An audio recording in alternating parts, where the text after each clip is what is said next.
paix. Et dans le monde entier, on voit bien, par des dangers du masculinisme, à quel point les droits des femmes, les droits des populations discriminées en général, je ne parle pas de minorités puisque nous sommes une majorité en réalité, nous tous et toutes les discriminés et singulièrement les femmes, nous sommes une majorité de l'humanité. Ces droits sont de façon quasi industrielle et institutionnelle bafoués.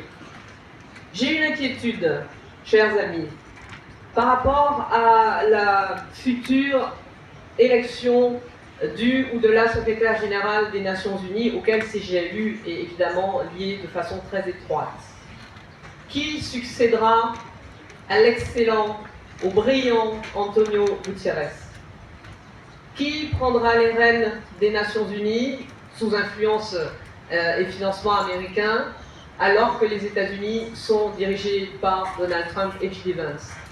Cette personnalité sera-t-elle, comme le secrétaire général actuel, à la pointe de la défense des intérêts des plus modestes, des plus démunis, des femmes, des populations discriminées, des populations victimes de génocide et des scientifiques qui s'engagent dans la lutte contre le réchauffement climatique? J'ai des doutes à ce sujet.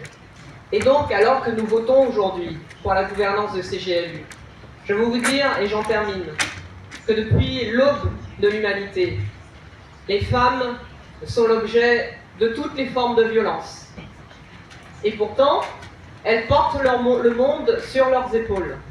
Il faut sortir de l'idée selon laquelle, au temps des cavernes, les femmes justement entretenaient le feu dans les grottes et les hommes partaient chasser. On le sait, c'est scientifique, ça a été scientifiquement prouvé que cette idée est largement fausse. Elle n'est pas complètement fausse, mais largement fausse. Les femmes, malgré tous les efforts qui sont mis en œuvre depuis l'aube de l'humanité, pour les soumettre, pour les réduire au silence, pour les violenter, les femmes sont toujours là, elles sont toujours debout, et elles continueront de l'être. Et dans le monde dans lequel nous vivons aujourd'hui, je veux vous dire, et j'espère parler au nom de beaucoup de femmes ici, que nous continuerons de le faire, mais nous ne nous laisserons pas réduire au silence.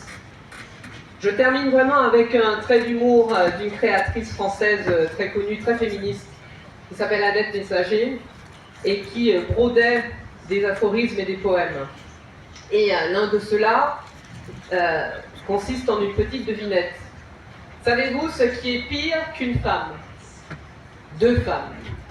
Tant qu'il restera au moins deux femmes sur Terre, je vous assure que nous ne vous laisserons pas dormir tranquille et nous continuerons de défendre le leadership féminin, la liberté pour les femmes, quelle qu'elle soit. Une femme, quel que soit l'endroit du monde où elle voit le jour, a les mêmes droits. Les droits humains ne sont pas négociables.